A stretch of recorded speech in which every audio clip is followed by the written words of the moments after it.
Voltamos a apresentar Justiça na Tarde. Justiça na Tarde Debate. Pois bem, são 15 horas mais 2 minutos. Estamos então a partir de agora, como já anunciamos na abertura do programa, às 14 horas, estamos iniciando o nosso debate dentro do Justiça na Tarde. E o nosso debate agora, estamos, portanto, na 104,7 FM, como também estamos no canal da Rádio Justiça no YouTube. Temos a imagem, como também temos o som. E com toda certeza, o debate de hoje é exemplo dos demais debates, vai ser muito bom para levar o esclarecimento para você. Por acaso, você já foi num supermercado, um estabelecimento, realizar suas compras e de repente você fica naquela, mas o mês passado quando eu estive aqui, a caixa de sabão em pó era desse tamanho, por que encolheu? Eu paguei um preço até mais barato com a caixa maior do que agora que a caixa está menor, eu estou pagando mais caro. O bombom, por exemplo, a caixa de bombom, que antes era de 400 gramas, de repente caiu para 250 gramas, agora sai em 180 gramas, e aí? E o preço? Continua a mesma coisa? Ou até mais? Isso é normal? Isso pode acontecer? Isso está dentro da lei? Isso é esperteza? Então tudo isso nós vamos levar para você o esclarecimento com a nossa convidada, como também com os nossos convidados aqui presentes, portanto, aqui nos nossos estúdios da Rádio Justiça. Vamos então, a partir de agora, cumprimentá-los. Doutora Simone Magalhães, que é advogada, professora, diretora da Comissão Permanente de Acesso à Justiça do Instituto Brasileiro de Política e Direito do Consumidor. Tem a sigla Brasilcom. Seja muito bem-vinda, doutora Simone. É sempre um prazer tê-la aqui nos estúdios da Rádio Justiça, nos debates. Boa tarde.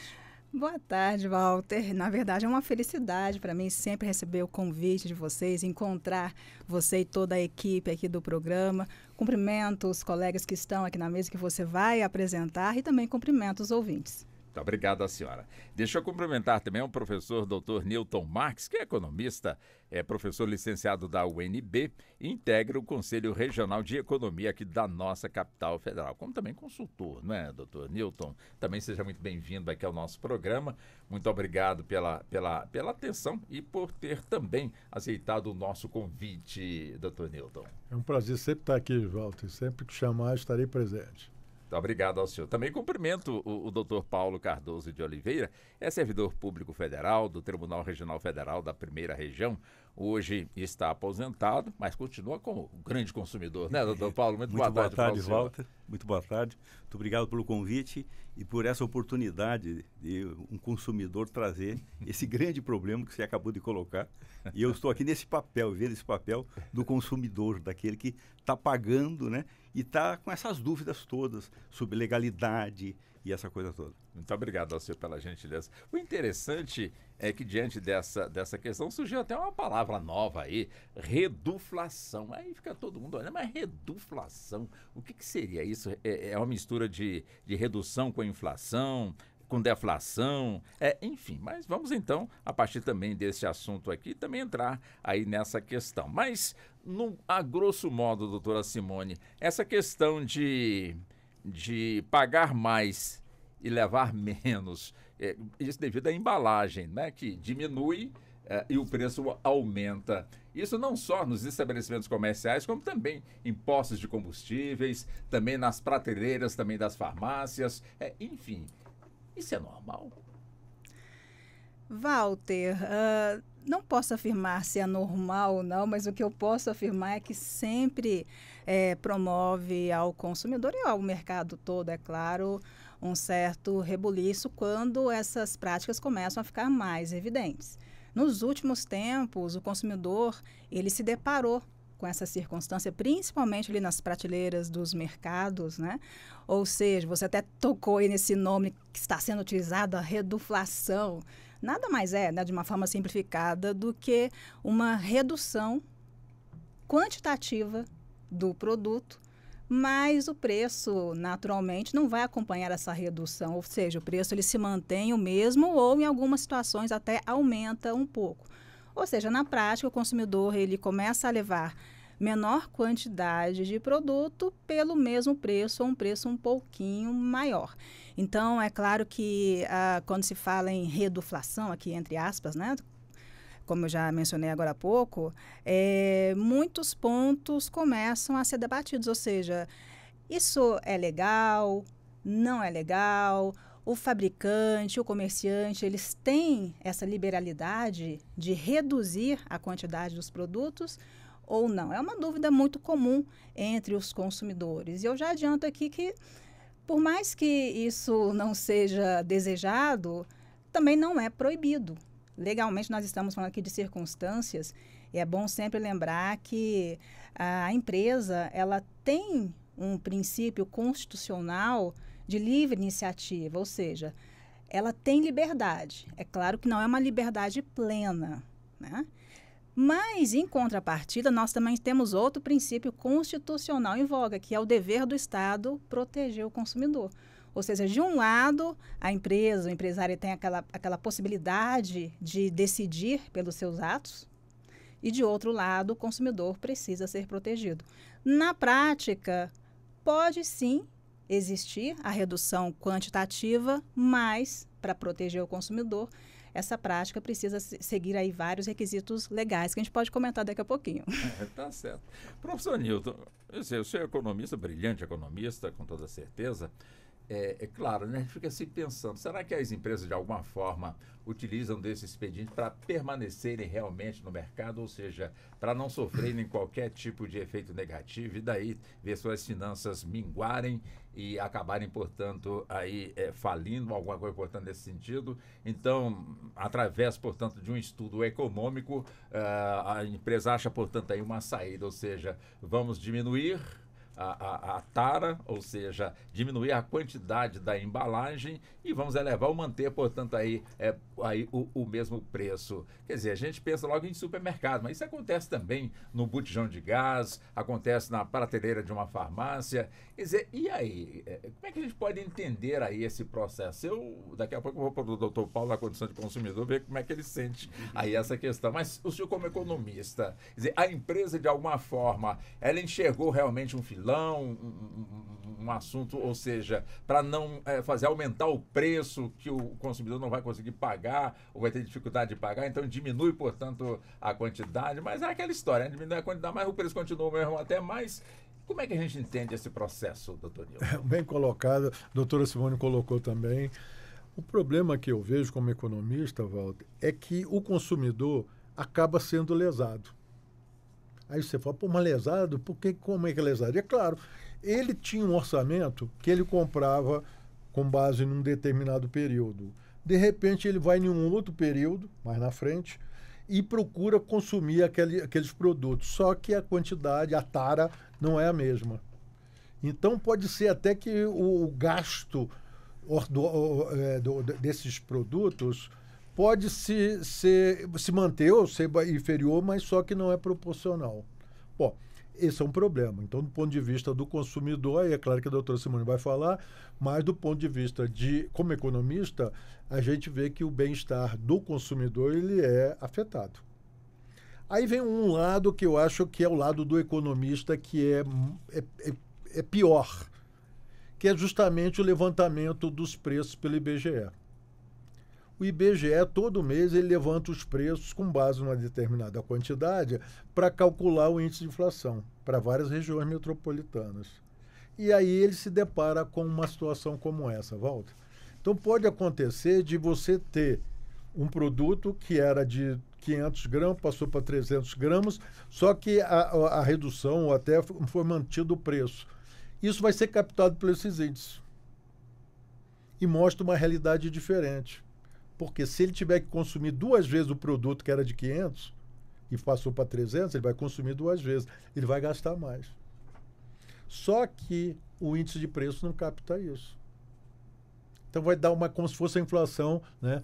Eu até estava comentando com o Paulo antes de vir para cá, ele falou, como é que qual é o supermercado que eu não tenho um gasto de 20% de um mês para o outro? De 10%, de 15%. E a gente tem o hábito de chegar lá na prateleira e fala para um filho, para a esposa, para o marido, Pega aquele produto lá, ele tá tanto, mas aí tem um mais barato, que é a quantidade menor. Só que não faz justamente o cálculo proporcional, Walter. E aí acaba lesado nesse sentido. Então você vê que, do ponto de vista de satisfação do consumidor, ele diminui porque tem que gastar mais. E do ponto de vista de uma metodologia de levantamento disso de inflação, também ele é lesado porque não vai captar isso aí. E para piorar, o Paulo ainda falou um negócio, se tiver uma queda, ele vai pegar como se houve uma desinflação, deflação, quando na verdade não houve isso, mas os índices de preço vão acabar pegando uma redução do preço do produto, mas é porque ele diminuiu a tara, né? Doutor Paulo, o consumidor tem que ser realmente bastante atento a detalhes quando na gôndola ou na prateleira de um supermercado, vamos pegar o supermercado, vai realizar suas compras, saber o que está realmente comprando, ou é daquele ritmo, para ali o carrinho, eu quero, pega a mãozinha, empurra tudo lá para dentro do carrinho, sem observar peso, preço e outras coisas mais, doutor Paulo? Na verdade, deveria ser assim. O que acontece é que esse fenômeno acontece justamente naqueles produtos que são os mais utilizados, os mais procurados. Aquelas marcas de frente, é ali que reduz. É o refrigerante que você toma, que passa de 600 para 500 ml. É o sorvete que você compra, que era 2 kg e agora 1,5 kg. Naquela marca, aquela marca especial. Então você precisa estar selecionando outras marcas. A impressão que fica na gente é que elas fazem esse tipo de coisa para manterem o preço e impedirem você de pegar os similares, né? Então acaba que as pessoas, muitas vezes, entre o sorvete X, que eu sei que é mais que não é tão bom, e esse sorvete bom, eu vou levar esse pagando o mesmo preço e meio quilo menos. Né? Na verdade, isso é que acontece. Então, esse fenômeno é muito direto, é muito próprio desses produtos dessa qualidade, dessa linha. Agora, o que me preocupa, que realmente me despertou para isso, e eu até comentei com o Dr. Newton, é justamente os medicamentos. Porque você tem medicamentos de uso contínuo que vem agora 28 comprimidos. É para tomar num mês. Eu estava pesquisando na internet e alguém desses sites aí de consulta médica perguntou, escuta, doutora, minha esposa tomava um medicamento que era 10 miligramas e agora passou para 20. O D10 tem 30 comprimidos e o D20 tem 28. Eu fico 2 dias sem ministrar o remédio para ela? Olha a dúvida. Porque, na verdade, é isso que dá na cabeça, que não nunca vai imaginar. Fica bem claro que o 10 miligramas tem muito menos componente, né, ativo do que o outro. Então, é justamente uma questão de uma maquiagem que está sendo feita. Então, existe uma inflação embutida aí nesse negócio que não aparece em lugar algum e que repercute no bolso das pessoas. E muitas das pessoas nem sabem disso. Né? E não é só aqui. Eu li que a BBC fez uma pesquisa em 4 anos e descobriu que 19 produtos lá na Inglaterra, 18 estavam sofrendo esse processo. E aqui, essa questão, eu acho que chegou a um ponto de dar um basta nisso, porque a circunstância, a nossa economia, como o doutor Nilson falou, toda era indexada, né? Tudo certinho. Então, o senhor vai ter um aumento de salário de acordo com o índice da inflação. Mas o índice da inflação não capta isso. Não capta que você teve que gastar o dobro do que você gastava para produzir um bolo, por exemplo. Que você comprava o pacotinho que era 500 gramas e agora são 300. Tem que comprar 3 pacotes, 3 não dá 1 quilo, tem que ser 4, vai sobrar um pouco. Então, essas questões estão no dia a dia de todo mundo. E são justamente esses produtos que são industrializados. O problema, a gente viu muito isso na pandemia. Acredito que justificava realmente, por conta da circunstância, né, que isso acontecesse. Mas a tendência é que permaneça. E cada vez se agrava mais, cada vez você vê mais. Outro produto que vem com menos. Né?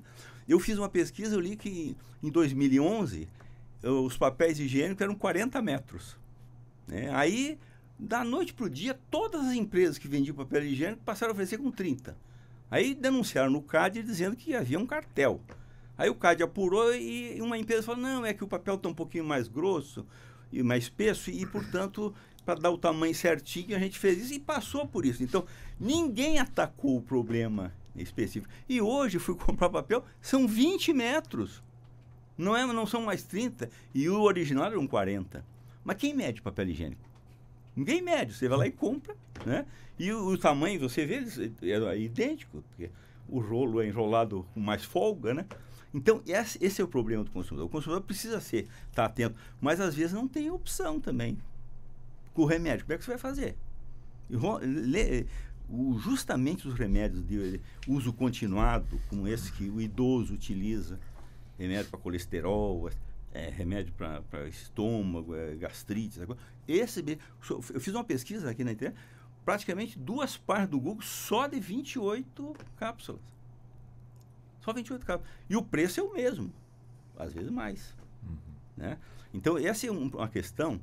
E essa questão, esse problema econômico, dessa inflação embutida, que ninguém revela, essa é uma questão preocupante, porque tudo é indexado. O salário mínimo é aumentado de acordo com o índice da inflação, que não se sabe se ele captou isso aí, pelo que o Dr. Nilson falou, não capta. Então, quer dizer, o sistema está de tal forma colocado, né? Pode até parecer que seja legal, que o Código do Consumidor fala que você tem que mostrar que diminuiu, ele não proíbe de diminuir. Mas eu acho que alguma coisa precisaria ser feita no sentido desses índices serem atualizados, esses índices, né, de inflação, e repensar essa questão toda, já que há liberdade, como diz a doutora, do empresário de oferecer o produto que ele quiser, do jeito que quiser, tudo bem, você compra se quiser ou não, né? Mas tem certas circunstâncias que já nem há essa possibilidade de escolha, tamanha a disseminação disso, que você não tem essa possibilidade. Então, você vai se conformar em pegar um produto de qualidade inferior, coisa parecida, quando você poderia comprar um outro, né? Doutora Simara, achei interessante aqui quando o doutor Paulo coloca aqui do papel higiênico, eu lembrei automaticamente aqui da bandeja de ovos, né? Que antigamente vinha com 30 ovos, agora se acha com 20 e o preço continua o mesmo. Sabemos também que a Brasilcom sempre atenta, através, portanto, aí dos seus membros, estudando aí comportamentos, questões do consumidor. Essa discussão, de alguma forma, de que forma a senhora avalia? O consumidor está sendo lesado, mas a prática pode-se dizer que está dentro, portanto, aí, da legalidade, mas, por outro lado, a senhora própria disse, né, que o Estado tem que, de alguma forma, também garantir, acima de tudo, a lisura da questão, proteger o consumidor. Diante desse quadro, o que fazer, doutora? Walter, nem tudo que é legal é moral. Né? Nós temos 2 circunstâncias completamente distintas, mas que precisam, de alguma forma, ter conexão. Dizer que a empresa ela tem liberdade para fazer isso é real, porque é um princípio constitucional dado a ela. É claro que ela precisa observar vários requisitos, principalmente Código de Defesa do Consumidor, né? Você até mencionou o trabalho do Brasilcom na defesa do consumidor, principalmente nesses debates técnicos, né, do que pode, o que não pode. Mas, até pegando o gancho aqui do que o doutor Paulo trouxe sobre o papel higiênico, né? Porque assim, são muitas as curiosidades que existem nesse mercado, principalmente quando a gente fala sobre rotulagem. Né? Rotulagem dos produtos, rotulagem dos alimentos, que é uma temática que eu gosto muito. Dr. Paulo mencionou aqui que o papel higiênico era 40 metros, depois 30, agora 20. Né? Você já apurou, Walter, que o papel higiênico, ele continua sempre se mostrando daquela forma, né? de uma largura de 10 centímetros. Isso acontece não é porque a empresa optou por isso, é porque ela é proibida de vender um de 8, por exemplo. Então, aquele padrão que a gente percebe em relação à largura do papel higiênico é uma determinação do Inmetro, ou seja, o papel higiênico ele precisa ter uma largura de 10 centímetros. Eu não tenho dúvida que se não existisse essa determinação do Inmetro, nós encontraríamos papel higiênico de 7 centímetros, 8 centímetros de largura, ou seja, não preciso nem comentar a inconveniência sobre esse fato, né? Mas os 10 centímetros de largura são garantidos. É perceptível essa redução na metragem, né? Por que a metragem hoje, na maior parte das vezes, é 20 metros de comprimento do papel higiênico? Novamente, a mesma portaria do Inmetro é que determina que, no mínimo, o rolo de papel higiênico ele deve oferecer 10 centímetros de largura e 20 metros de comprimento.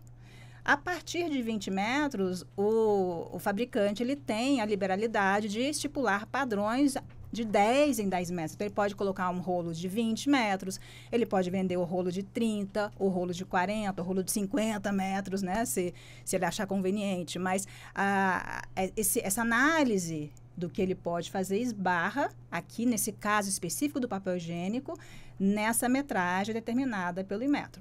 O Inmetro, ele tem, nessa mesma portaria, ele determina, né, quantidades específicas para determinados produtos. Então, assim, a regra é, a empresa, ela tem liberdade para estipular quanto de produto ela vai colocar ali na sua embalagem, quanto de biscoito, quanto de farinha, de aveia, alguma outra coisa. Mas ela tem que avisar o consumidor que está mudando? Quando ela muda, ela precisa avisar.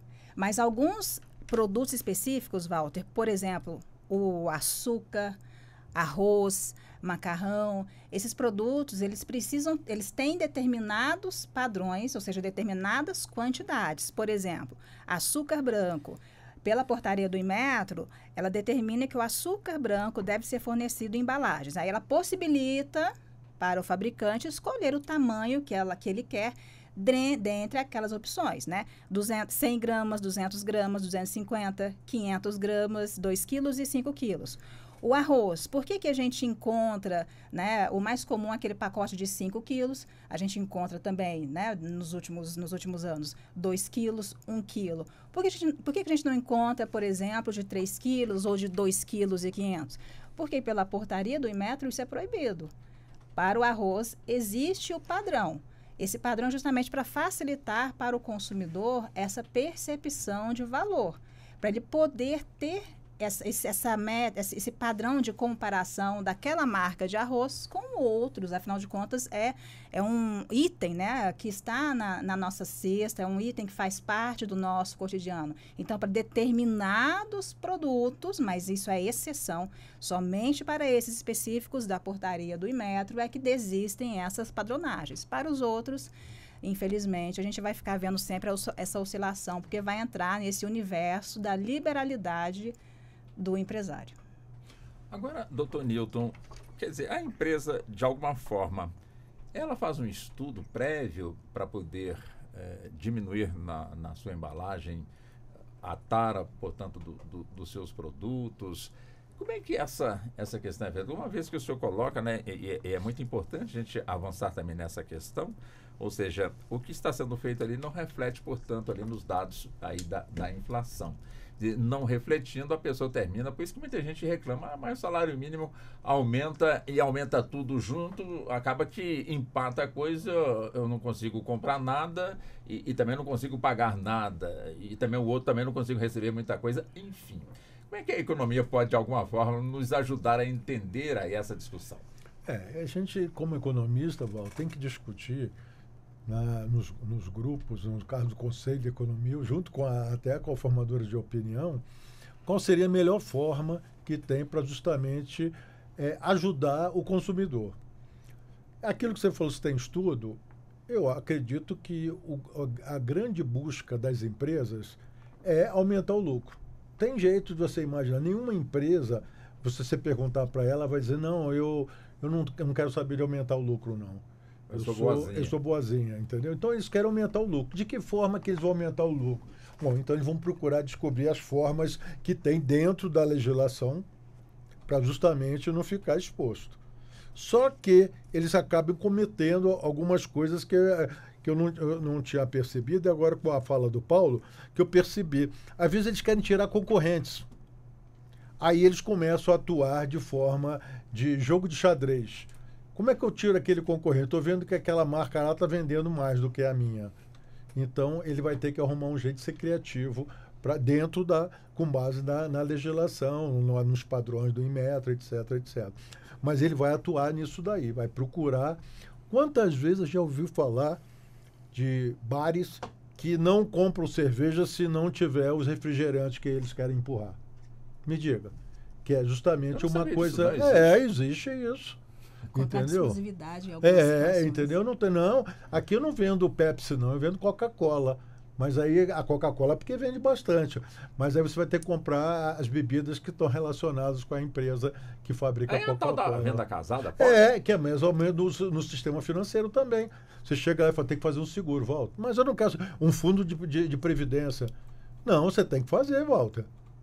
Senão você não leva o dinheiro emprestado. Existe. E você não vai conseguir provar isso, porque sempre eles são escorregadios. Aí eu trabalhei no Banco Central, nunca a gente conseguiu pegar isso daí. Só quando era muito descarado, assim, entendeu? Mas, normalmente, eles insinuam. Então, isso daí tudo é uma estratégia que as empresas têm. Você não vê o Paulo falando que na Inglaterra acontece isso? O termo reduflação veio do espanhol, reduflación. Quer dizer, eu nem sabia, e quando o Paulo falou isso, depois ele passou um texto lá, uma matéria, que isso daí foi observado num país latino-americano. Não sei qual foi aquele país que eu não observei. Mas então, existem essas coisas da criatividade. Eu me lembro quando eu estava no Banco Central, o pessoal, vem cá, aquele corcunda, como é que ele consegue dormir? Ele falou, ele vai botar um travesseiro aqui de tal maneira que ele vai conseguir dormir confortavelmente. Então, o sistema capitalista, ele sempre se adapta à forma de ele poder garantir o quê? O lucro. Porque se ele não garantir o lucro, os investidores saem fora, Walter. Como é que eles vão conseguir deixar o dinheiro dos investidores lá? É dando lucro. Nenhum investidor vai querer ter prejuízo. Então, é essa a estratégia que eles montam. Então, geralmente, eles contratam a pessoa. Walter, você é um bom, um bom cara de marketing. Você é um bom analista. Então, o que é que você tem que fazer? Tem que fazer aumentar o lucro. Entendeu? Meu lucro era esse, eu quero agora aumentar o lucro. Como é que você vai fazer? Aí o Walter vai procurar ver a forma que é justamente entra naquelas criatividades ou engenharias financeiras que o Paulo falou. Doutor Paulo, você tem o seu grande observador. Uma coisa que sempre me intrigou bastante, eu dificilmente, até que eu procurei, mas nunca achei, né? Quando aqui foi dito pela doutora Simone com muita propriedade, não é?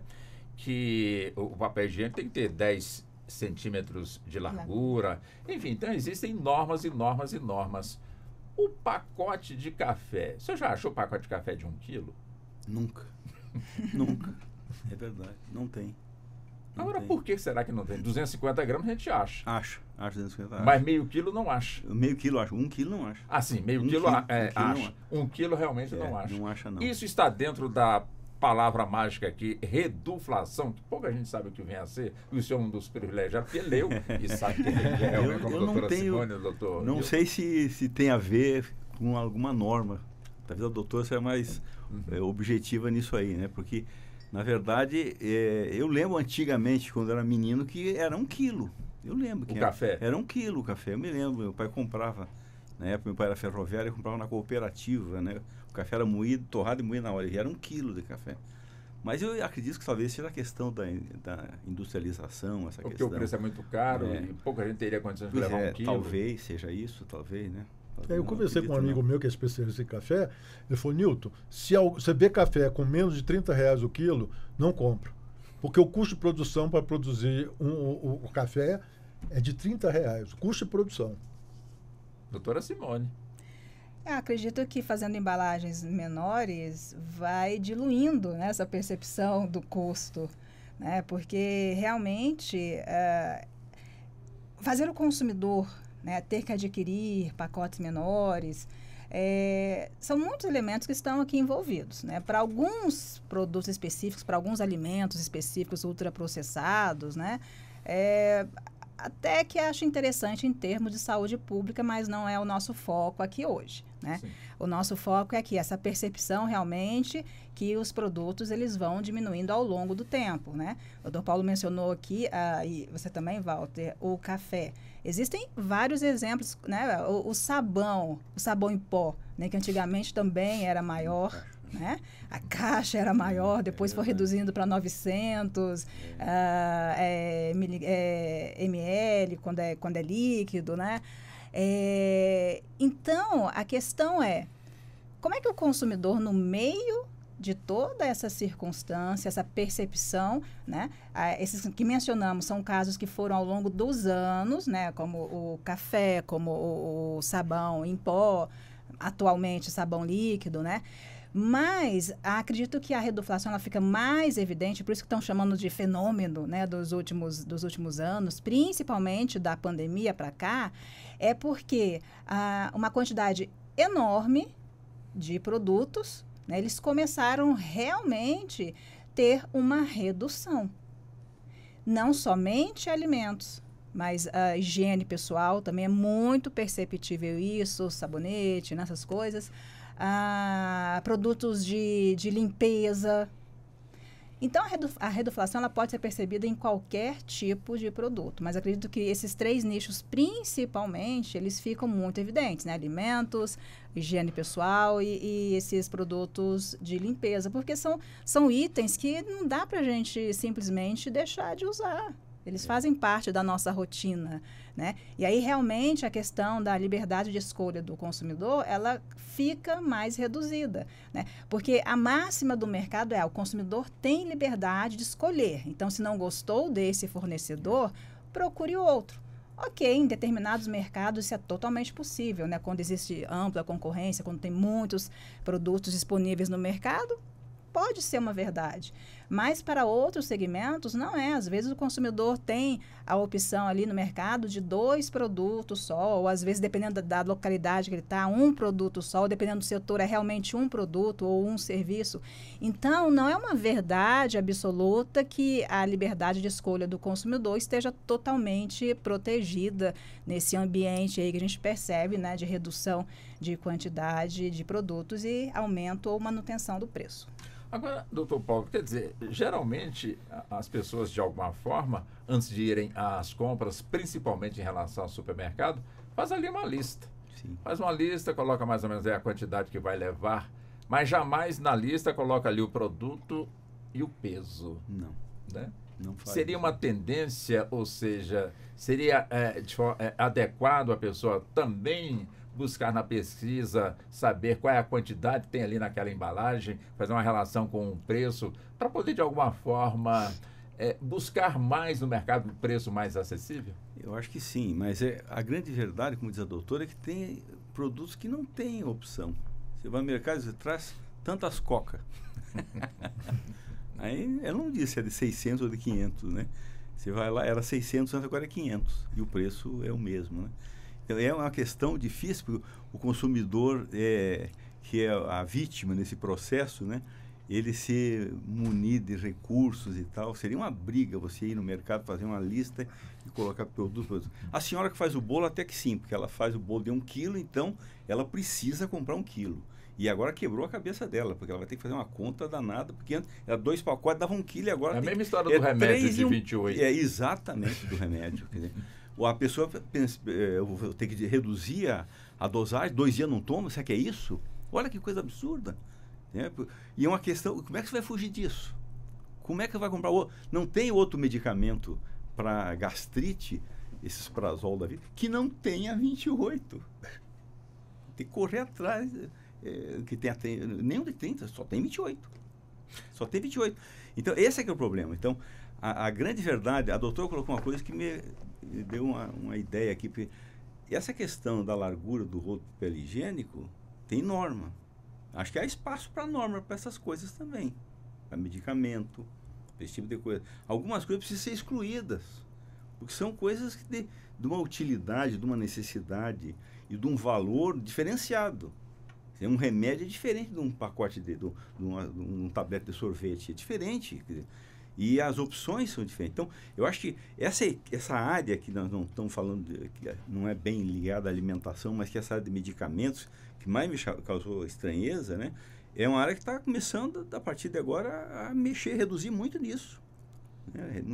Então, antigamente, eu lembro que era uma dificuldade, porque você comprava um medicamento e dizia, bom, eu só vou usar 15 e oferece em 30. Então, houve a possibilidade de vender remédio fracionado, eu me lembro uma época, né?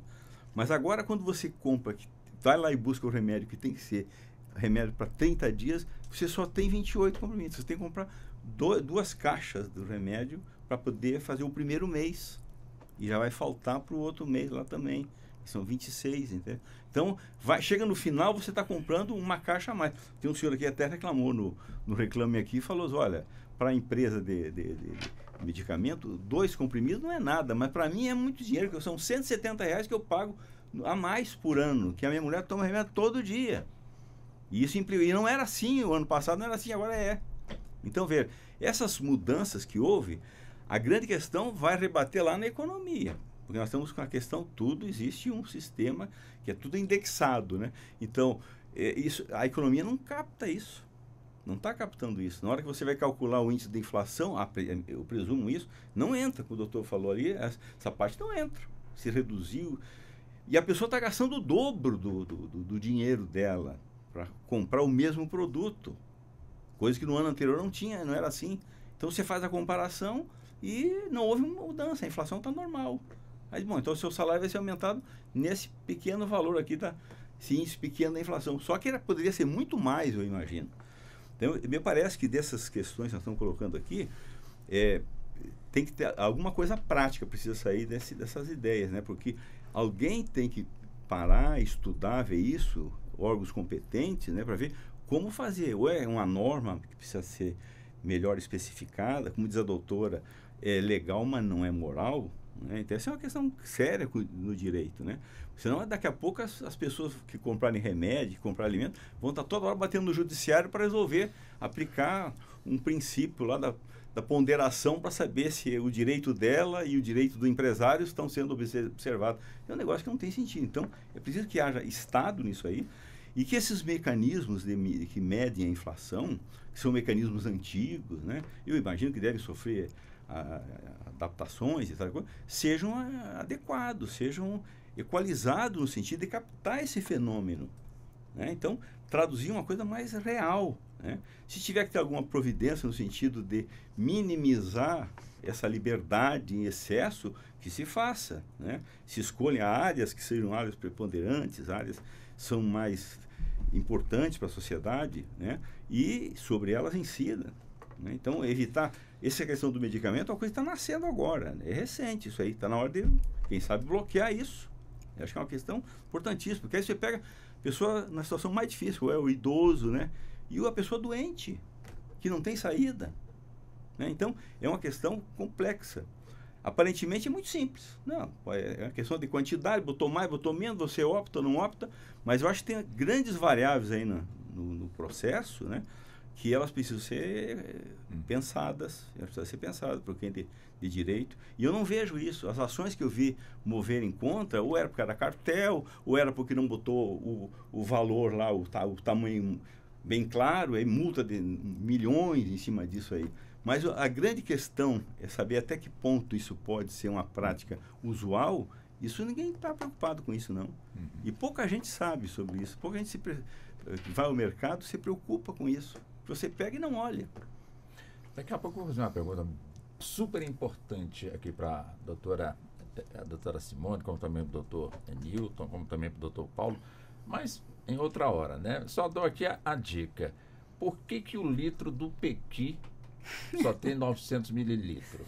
Né? Quer dizer, eles pegam aquela lata de óleo, é 1 litro de Pequi, mas na realidade é a lata assim, a embalagem ali que eles utilizam só tem 900 mililitros. Então alguém está levando vantagem, alguém está perdendo. Mas essa é uma história realmente que a gente tiver uma atenção maior, a gente aborda posteriormente. Se perguntar para o empresário, você para dar espaço para o Pequi poder inchar mais, entendeu? Mas, doutor Newton, a questão é justamente essa, não é? Ou seja, o produto é fabricado e, de certa forma, é passado direto, portanto, vamos imaginar assim, né, para o consumidor. Isso através das gôndolas de supermercados. Quer dizer, essa diminuição lá, a empresa que está comprando, né, para poder repassar para o consumidor, ela, enfim, pagaria o preço, de alguma forma, de uma embalagem maior, porque o consumidor aqui na ponta paga como se fosse da embalagem maior. Mas e quem está comprando, que conhece realmente o mercado? Ele pechincha, não pechincha? Não, vem cá, vocês diminuíram aí, eu vou ter que passar aqui para o consumidor. Como é que é feito isso, doutor, na economia? Quer dizer, eu imagino que o dono o empreendedor ali, o dono da loja, ele enfim, entende perfeitamente ali do ramo do mercado, sabe o que está fazendo.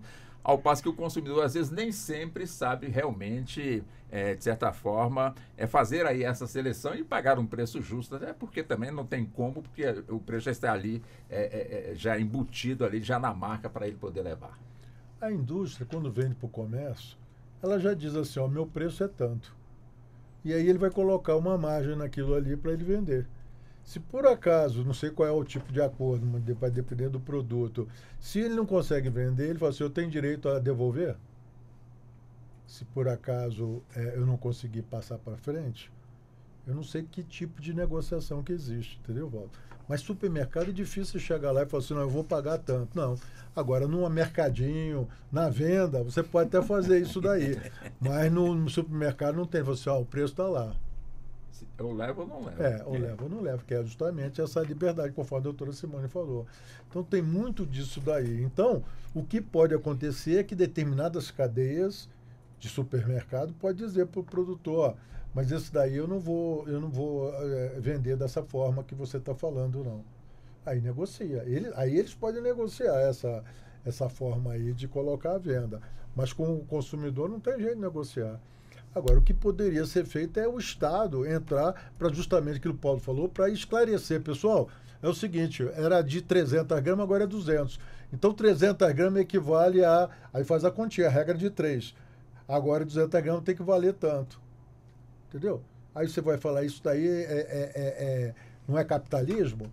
Isso são os órgãos de consumidor que poderiam estar justamente chamando a atenção, porque nem todo mundo faz conta, Walter. Infelizmente, as pessoas chegam lá e veem qual é o produto mais barato. Pá, não quer nem saber se é 100 gramas em relação a 200, dá 50%. E se houve uma queda de 50%, ele não vai fazer essa conta, Walter. Então, aí teria que o Estado poder fazer esse tipo de coisa. Nos atacadistas, doutora Simone, tem lá, tipo assim, se levar é um preço. Se levar 3 produtos da mesma marca, embalagem ali, no mesmo lote, é outro preço. Tem ali um decréscimo no valor dos 3. Quer dizer, fazer uma matemática rápida ali, a pessoa acaba não conseguindo chegar, portanto, tem uma conclusão. Quer dizer, é estratégia de mercado, é para enganar o consumidor, é para a loja ficar mais rica, afinal, por que isso? Acontece muito isso, né? E esse novo formato aí, que é conhecido como atacarejo. Né? Atacarejo, justamente. Tem esses produtos que seriam de atacado, mas são direcionados para o consumidor final, então fazem esses combos menores, né? Para que as famílias consigam levar para casa, teoricamente, um benefício, porque está obtendo um desconto, né, aqui entre aspas, ao levar, como você citou, exemplo, 3 unidades ao invés de só uma, né? Mas sabe o que é interessante, Walter? Porque, às vezes, quando o consumidor ele tem um tempinho ali para observar e fazer essas contas, não raro existe a surpresa de perceber que aquilo que aparentemente era um desconto acaba não sendo. Vou citar um caso real meu. Fui fazer compras há uns 3 dias. Você tinha mencionado agora há pouco a cartela dos ovos, né? Cheguei no mercado, então tinha lá a caixinha com 6 unidades, a caixinha com 10 unidades. A com 12 é muito raro agora de ter, né? A dúzia... Tem mais, não? Aquela história de uma dúzia já não tem mais. Eu também nunca mais vi, não. A maior parte agora são 10, justamente. A dúzia de ovos virou 10, né? E a 2 dúzias virou 20. Justamente. Aí você pode, a matemática mudou, Walter? A matemática está certinha. Justamente isso. Então, assim, é mais comum hoje ter ali de 6 unidades, de 10, de 20, e alguns oferecem o de 30, mas enfim, né? O de 12 realmente é mais difícil. Mas fato é que tinham lá as 3 opções. E no mercado, Walter, relativamente recente, nós tivemos uma atualização no Código de Defesa do Consumidor, determinando que na etiqueta dos preços tenha também a indicação da unidade daquele produto. Ou seja, questões práticas. Imagina que o refrigerante, né? O consumidor chegou lá, a latinha, tem uma latinha de 350 ml, depois tem uma outra latinha, tem a garrafinha de 600, enfim, são padronagens. Mas como é que ele vai comparar o preço daquele refrigerante com um outro refrigerante? Ou biscoito, o preço de determinado biscoito com outro biscoito? Porque a quantidade de alimento ali, ou de outros produtos, difere de um fabricante para outro. E como é que o consumidor vai conseguir fazer essa conta? É muito difícil na prática, né?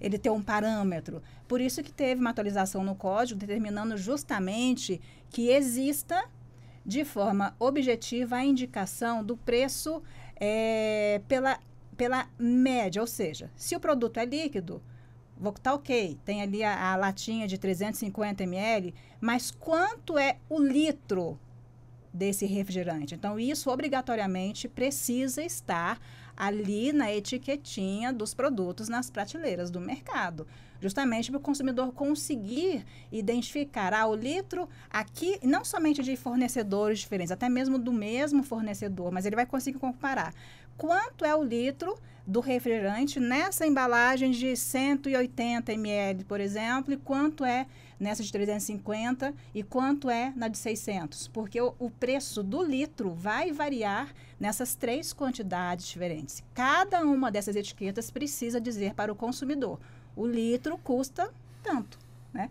E aí o caso prático que eu ia te falar sobre os ovos, né? Fui lá, então, no mercado que eu sempre compro perto de casa, comprar os ovos. E aí, essa informação estava errada na etiqueta, né? Depois eu vou até conversar lá com o gerente para indicar isso para ele, porque ele estava colocando, por exemplo, a caixa de 20 ovos custava R$ 29,60, mais ou menos, e ele colocou o preço unitário R$ 29,60, ou seja, ele fez uma reprodução errada. Porque no ovo, qual é o meu parâmetro? Saber quanto custa um ovo, né? Então, a unidade, para eu saber fazer a comparação. Aí eu tive que pegar minha calculadora para saber quanto custava um ovo dentro daquela caixa de 20, um ovo dentro daquela caixa de 10 e um ovo dentro da caixa de 6. Teoricamente, a de 20 deveria ser proporcionalmente mais barata, né? Sim. Em relação às outras menores. Mas quando eu fiz a conta, eu tive a surpresa de não. O ovo unitário na embalagem maior, a de 20, estava mais caro do que na de 10. Ou seja, eu deixei de comprar uma de 20 para comprar 2 de 10. Mais embalagem para se jogar, né, no meio ambiente, enfim. Tá? É só para alertar o consumidor, né? Primeiro, que nós temos agora essa obrigatoriedade. O mercado ele precisa colocar, então, ali o preço, se é líquido, colocar o preço do litro, se é por quilo o produto, colocar o preço do quilo do produto, se é unidade, como ovo, colocar a unidade justamente para o consumidor conseguir fazer essa comparação ali na hora. Bater o olho e sei, ó, aqui o ovo custa tanto, ali custa tanto, vou escolher esse ou aquele. Então, isso sim é possibilitar, né, mais um elemento de liberdade de escolha. Quando essa informação ela não está clara, muitos consumidores não conseguem nem fazer esse tipo de conta, né? Porque existe uma certa complexidade em comparar, né? E chegar a essa informação de qual seria mais caro, qual seria mais barato, com embalagens de tamanhos diferentes, tá? Então, o primeiro ponto é uma obrigação do mercado colocar essa informação. Segundo ponto, a informação, se ela não estiver ali, o consumidor ele pode sim fazer a reclamação. No momento lá eu estava com pressa, não consegui, mas na próxima vez que eu voltar, eu vou conversar com o gerente para ele indicar, né, e apresentar essa informação correta para a gente, porque é um direito que nós temos e a gente precisa exercitar, né, esses nossos direitos. Acho que a discussão vai pegar fogo como está pegando fogo agora, quando a gente entrar na questão dos combustíveis, né, doutor Nilton? Que muita gente acha, o leigo, né, em si, que está pagando mais barato, um bujão de gás, ou então o óleo diesel ou a gasolina. Acho que vai ser importante a gente também aprofundar nessa questão, né? Porque eu estava comentando aqui, né, que às vezes pessoas reclamam, consumidores, que o bujão de gás, ele não pesa lá na hora. Então é de 13 quilos, só que recebe 12. Entendeu? Porque a distribuidora fez... Quem é que vai checar isso? Com relação às latas de óleo também, você já vem dizendo que vem 1 litro. Só que vem abaixo. E aí, como é que você faz? Depois, se você abriu, o cara colocou. Então, esse tipo de coisa até transfere também para os frentistas, que eles começam a dizer, põe aí R$100, eles põem 90 e a pessoa paga 100. Só que isso daí é uma coisa, né, que quando descobre, fizeram até com um policial lá próximo, aí o negócio fechou. Mas o que eu quero dizer é que essa esperteza acaba tentando prevalecer no meio da sociedade. E aí um vai empurrando com o outro. E isso daí é ruim, porque você acaba criando esses problemas que vão justamente prejudicar o consumidor, né, Walter? E eles são indefesos, eles não têm jeito de vai reclamar para quem? Primeiro, eu nem sei com quantos quilos tem aquele bujão de gás, entendeu? Eu estava comentando com o Paulo, os caras do Uber no Rio, eles têm a tarifa do Uber igual aos que tem carro a gasolina aqui em Brasília, só que lá o gás de cozinha é mais barato. Então eles acabam, né, faturando um percentual melhor, né, uma margem.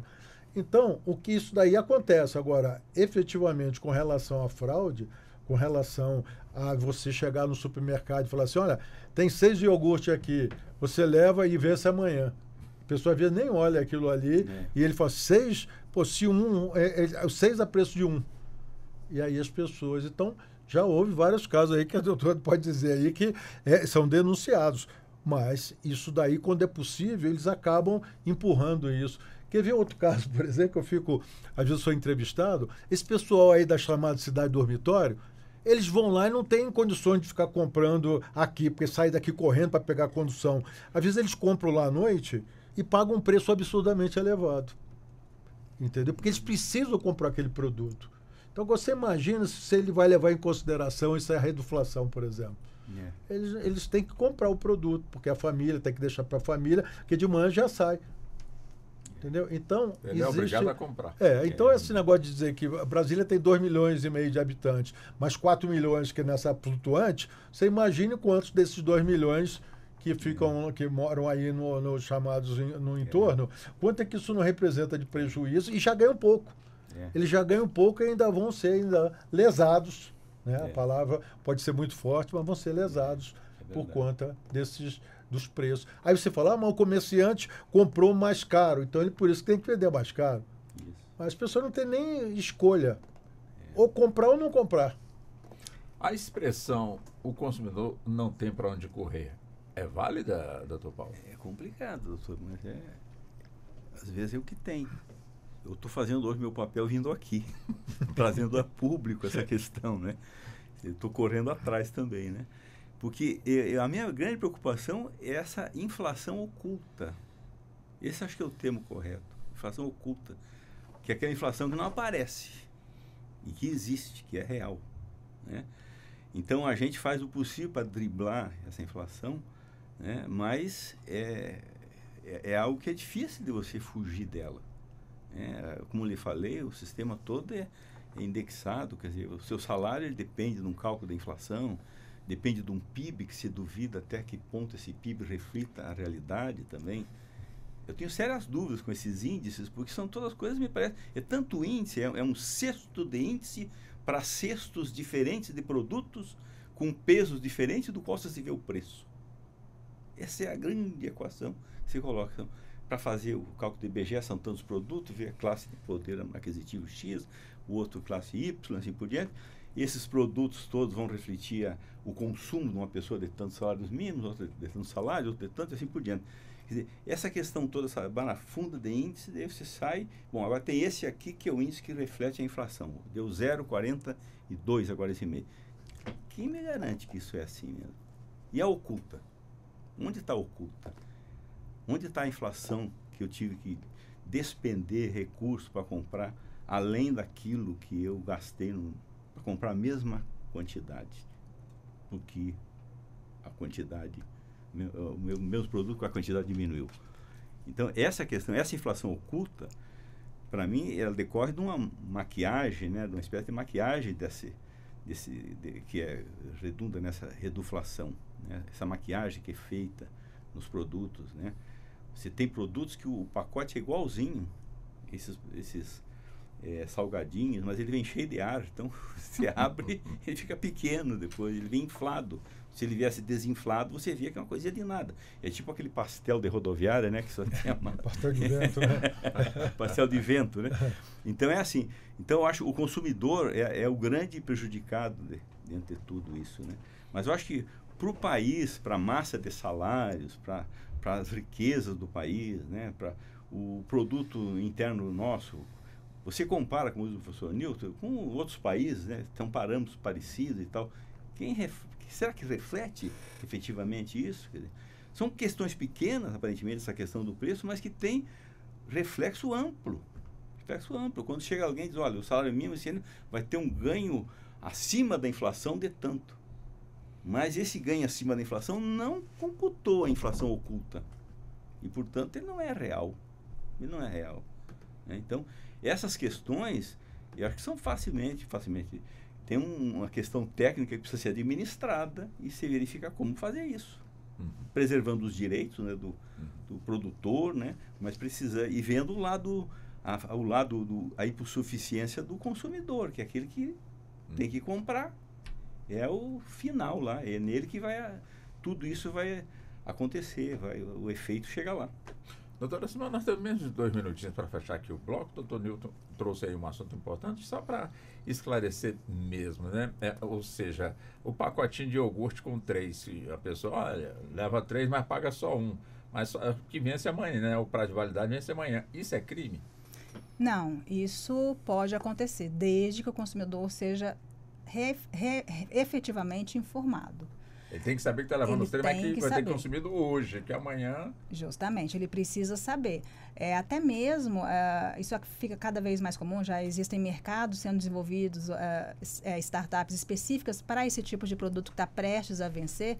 É uma prática legal desde que o consumidor seja efetivamente informado do vencimento. O produto pode ser vendido até aquele dia. A partir daquele momento, aí nós entramos em práticas que ofendem o Código de Defesa do Consumidor, porque o produto, a partir da data de validade alcançada, ele se torna impróprio para o consumo. E se a pessoa levar de forma equivocada, ou que não prestou atenção ali no aviso, ela tem direito de trocar? Acredito que sim.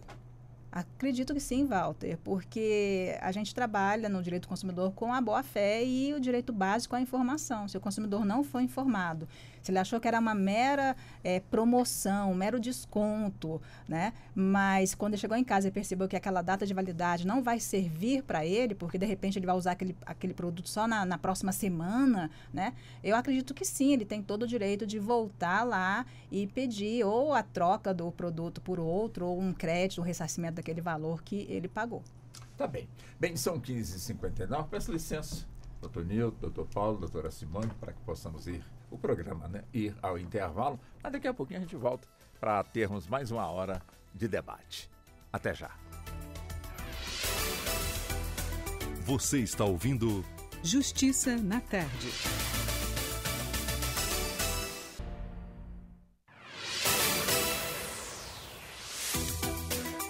Voltamos a apresentar Justiça na Tarde. Justiça na Tarde Debate. Pois bem, vamos nós, né? São 16 horas mais 4 minutos. É o Justiça na Tarde Debate hoje com os convidados e também a doutora Simone convidada, o doutor Paulo, o doutor Newton, são os convidados, portanto, aqui do nosso Justiça na Tarde. A questão que hoje nós estamos abordando é a reduflação. Você sabe o que é isso? Eu estou aprendendo hoje, né?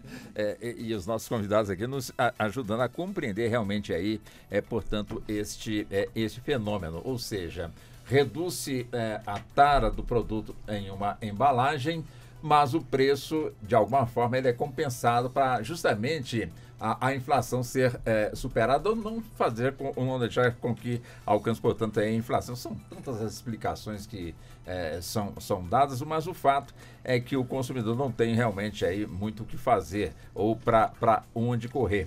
Agora, o que chama aqui também a atenção é que em determinadas promoções, Natal, Black Friday e outras coisas mais, o preço vai lá para cima. Páscoa, por exemplo, ovo de Páscoa, que neste ano vai dar 31 de março, a Páscoa aqui no Brasil.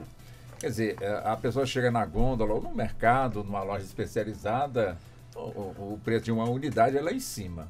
Mas passou a Páscoa, o preço cai pela metade. E a pessoa fica, mas como isso pode realmente acontecer? E aí? E seria, de novo, estratégia de venda ou esperteza, portanto, aí do caso aí, esperteza, enfim, da empresa que está, de certa forma, fazendo esse tipo de promoção, doutor Newton?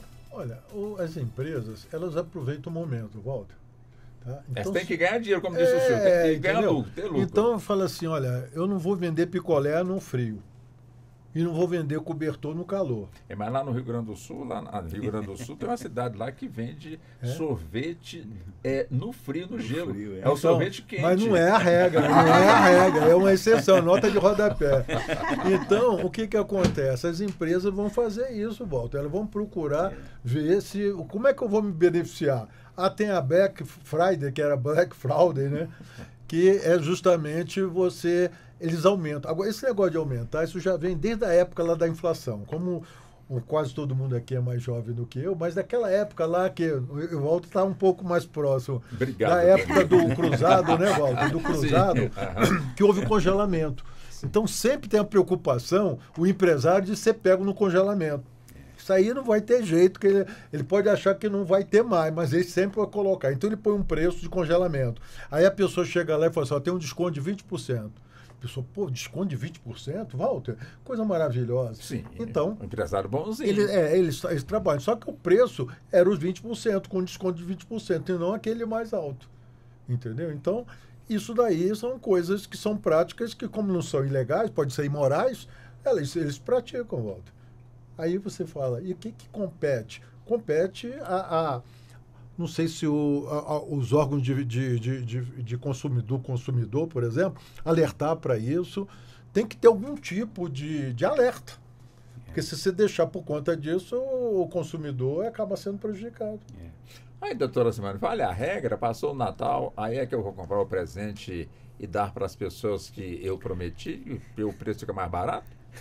Walter, eu adoro promoção. E eu sou mineira, né? Então, assim, naturalmente, eu acho que nós precisamos ter algumas percepções que nos favoreçam também. Então, é claro, né, você mencionou a questão do Natal. Para algumas pessoas, não tem como, você vai ter que comprar naquele momento, né, para presentear. Manter a tradição. Justamente, né? Mas, em geral, dependendo do contexto, quando são coisas para mim, por exemplo, eu prefiro esperar entrar a segunda semana de janeiro, porque eu sei que os preços estarão bem diferentes, né?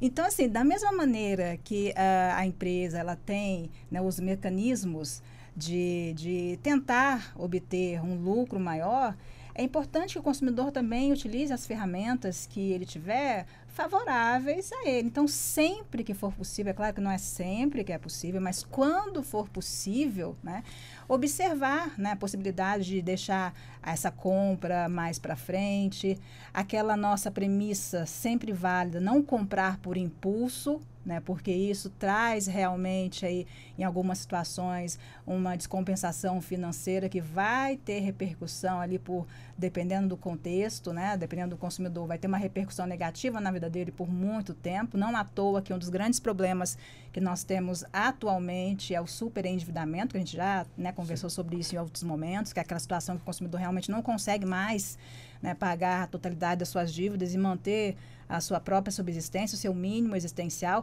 Então, quando a gente pensa em termos econômicos, a preocupação é muito latente. Não à toa que o doutor Paulo e o doutor Newton estão mencionando essa questão aqui da inflação, né? Porque pensar na sociedade sob esse prisma é importante, porque os impactos eles acontecem na nossa vida cotidianamente. Nós, consumidores, estamos lá no final, né, desse mecanismo, então nós, naturalmente, é que vamos pagar por todas essas outras circunstâncias que estão ali no caminho, essa questão da inflação oculta, enfim.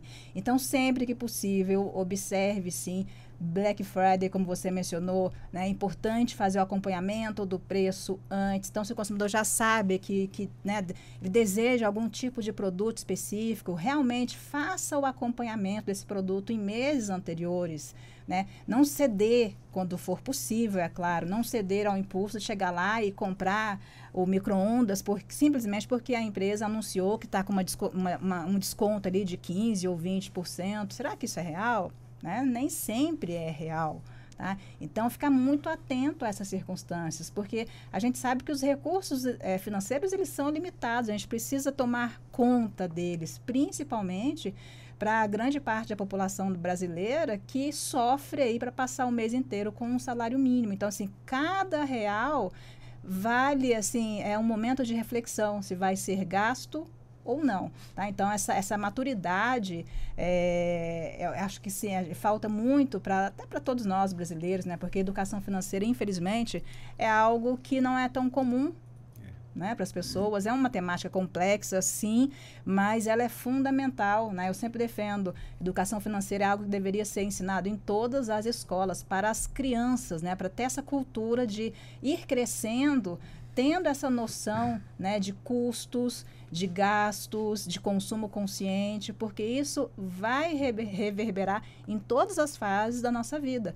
Consumo é algo que a gente pensa em termos individuais, mas também em termos coletivos. O impacto não é somente entre aquele consumidor e aquela empresa. O impacto é para a sociedade. Por isso que o Código de Defesa do Consumidor é uma legislação tão especial, né? Por isso que lá no primeiro, a gente já abre o código, o primeiro artigo lá já está dizendo de forma clara, né, para não deixar a mínima dúvida.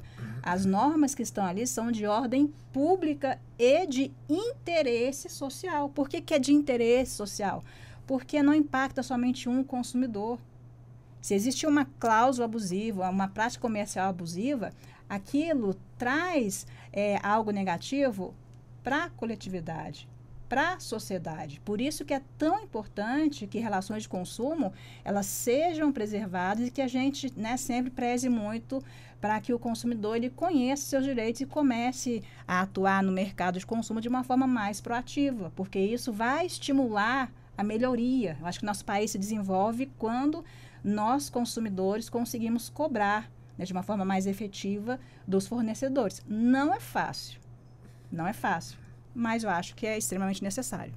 Doutor Paulo, quer dizer, estamos aí no início do ano letivo e, claro, janeiro, geralmente os pais se preocupam bastante por conta dos gastos que vão ter com o material que a escola exige. Alguns anos atrás, como disse o doutor Nilton, né? No nosso tempo, né, doutor Nilton? Faz tanto tempo assim, né? Era comum das pessoas se juntarem em busca de um valor e já tinham feito, portanto, um levantamento para saber qual é a cidade ou no estado que aquele material ali, caderno principalmente, material básico, né, do ensino, se ficar mais barato. E alguém ia até a cidade, comprava ali o estoque e servia, portanto, para 30 pessoas. Isso é bem mais barato. Até que alguém, de alguma forma, inviabilizou, portanto, aí também essa ida até essa cidade para poder realizar. Mas a palavra estoque, no geral, quer dizer, é importante que o consumidor preste atenção nisso. Eu achei um preço bom aqui, deixa eu estocar, comprar mais. É o óleo que está sempre subindo, o pacote de arroz de 5 quilos. Enfim, o estoque em geral, é bom ou é ruim? Isso é uma coisa que, na época da pandemia, né, teve muito em evidência, porque a gente comprava e até essa questão da pandemia trouxe essa vantagem de você fazer essas compras online, né? E a necessidade de você estocar em certos momentos, porque você conseguia um produto mais barato e tinha o frete, aquela coisa toda, e você aproveitava e comprava. Interessante, esse hábito eu continuo ainda. Sério, hoje, eu continuo não estocando, mas procurando, vou comprar um produto, por exemplo, azeite de oliva normalmente está 40, 50 reais. Eu vou lá e pesquiso e descubro azeite de oliva por 17, o mesmo por 17. Mas aqui mesmo na cidade não, também? aqui não. Aí, mas aí atrás. Aí esse produto vem tem um frete, ferramentas favoráveis, tem um fretezinho e vem, né? Tenho feito muito isso. Aí quando veio agora a verba do Nota Legal, foi bem pequenininho, porque eu compro quase tudo fora, na verdade. Comprei muito fora, então esses recursos daqui, não estou investindo muito no comércio daqui. Né? A sorte do senhor diminui. Então diminuiu, evidente, porque eu gastei muito mais fora do que aqui. Sim. Então o Nota Legal daqui não pegou. Tive Nota Legal em São Paulo, que eu nunca imaginei que tem uma coisinha pequena, mas tive lá em São Paulo também. Então eu acho que essa questão do estoque é um negócio complicado, né? Quando a gente está num sistema de inflação, é normal que você compre e guarde em quantidade, porque você espera que aquilo vá subir. Não é em um regime que a estabilidade de preço, não tem porquê. Você vai lá e compra hoje, né? E compra 1 quilo, amanhã vai lá e compra mais 1 quilo, ou dali uma semana é a mesma coisa. Minha sogra fala que ela viaja para fora e tem um biscoitinho que ela compra, acho que é na França, né? Sempre a mesma quantidade e o mesmo preço ali. Sério, doutor? Anos que ela vem comprando, sempre o mesmo preço, não muda. Impressionante. Como é que aqui não acontece isso? Né? O sistema aqui, nós vivemos, essa cultura da inflação é que é o problema. Então, a questão do estoque, eu acho que está muito ligada a isso, que você acaba comprando mais, né? Você ganha, então eu ganhei tanto aqui. E aí se subir depois, aí você tem essa satisfação. Cair é muito difícil. É quase impossível cair, muito difícil cair. Quando a gente é surpreendido, por exemplo, carne, estava lá em cima o preço, aí houve um problema na China, aí começou a comer picanha, muito mais barato, porque o preço caiu, porque aí aumentou, eles tinham o produto e aumentou a oferta, né, e a procura, criaram aí, né, uma procura artificial aí durante esse período. Normalizou a situação, volta ao normal. Então a gente tem que estar sempre atento a essas questões todas. E isso que eu estava colocando, a pandemia trouxe essa facilidade, porque eu acho que as empresas se organizaram para vender esse sistema de entrega, né? E está funcionando bem, funciona bem. Eu compro muito, Mercado Livre, essas coisas todas, eu compro muito.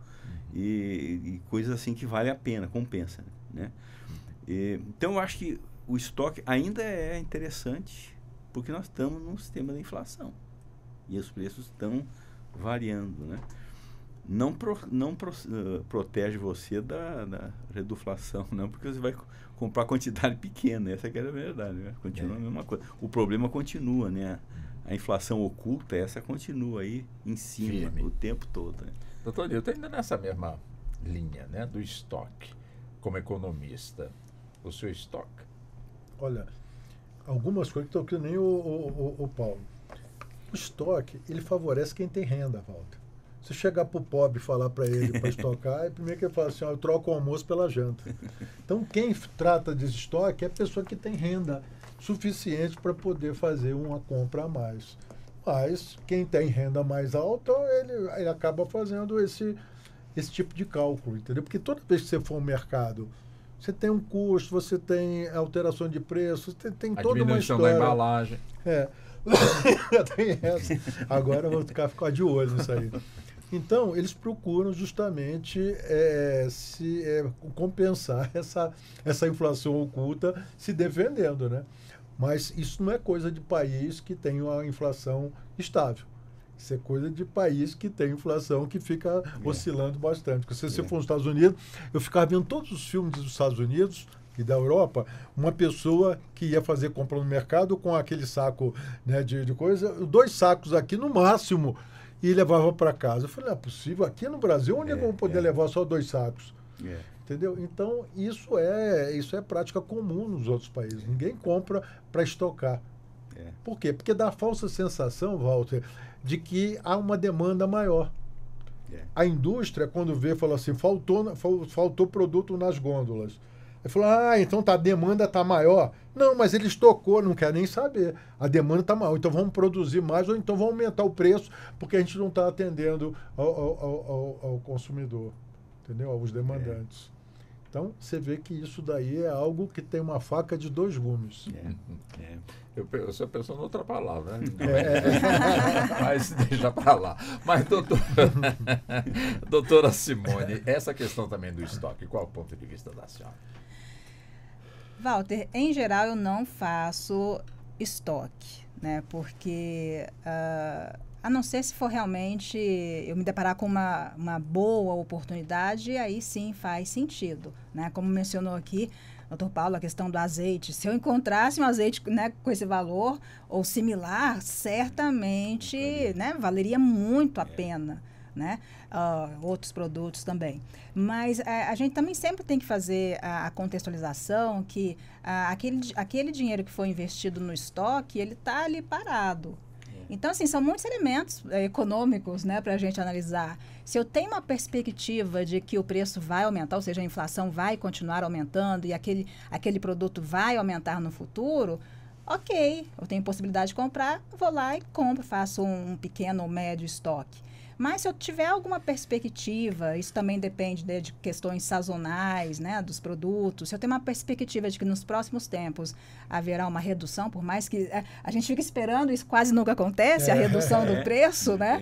Mas, enfim, se eu tiver alguma perspectiva assim, não faz sentido o estoque. Então, são análises assim, muito pessoais, porque são muitos elementos que a gente precisa identificar para saber se vale a pena ou não. Mas, assim, se alguém se deparar com algo que esteja realmente com um preço muito bom e se ele tiver a disponibilidade financeira para fazer esse investimento, né? Porque o dinheiro vai estar lá parado na compra daquele produto, está ali estocado. Então, é um dinheiro que está parado. Né? Se ele tivesse investido, por exemplo, em outras situações, né, poderiam ter outros frutos. Então, assim, são muitas análises, então depende muito de cada caso. Eu, em geral, não tenho esse hábito de estocar muitas coisas, mesmo porque a minha despensa em casa é muito pequena. Perfeito. Doutor Nilson, o senhor agora há pouco, conversando com o doutor Paulo, também com a doutora Simone, o senhor falou na questão do carro. Quer dizer, eu lembro quando eu tive meu primeiro carro, até com arame eu resolvia um problema de motor, alguma coisa assim no carro, né? Mas hoje a tecnologia é totalmente diferente. Hoje não se vem com arame ali, mas de jeito nenhum. Tem todo um equipamento para poder conhecer a memória do carro, para saber, para ele lhe dizer onde é que está realmente aí o problema. E muita gente às vezes queixando, mas o carro hoje está muito caro, mas esquece que tem uma nova tecnologia. Explique isso para nós, doutor Nilson. Algum tempo atrás eu estava observando que você tinha carros básicos e que faltava um pegador, faltava ia diminuindo as coisas, colocavam mais plástico, ia perdendo a qualidade, entendeu? Ia ficar mais frágil. Para reduzir o custo, entendeu? Não tinha step. Isso. Aí eu fiquei assim pensando, ou então botar aquele step com um pneu desse assim, parecia de bicicleta, né? De motocicleta. Ainda vem assim. Então, aí naquele seu carro lá, principalmente, que eu já tive um Honda Civic que era assim. Então, isso daí agora houve essa mudança aí. Aí agora, como eles deram aquele salto, eles aí aproveitam e colocam no preço. Então, já não dá mais para, talvez, em cada modelo, naqueles nichos que eles participam, pode ser que eles façam alguma coisa ali diferenciado, entendeu, Walter? Mas sempre a indústria vai procurar reduzir custos. É aquele negócio do lucro. Sim. Quando se reduz o custo, aí vai sobrar o lucro.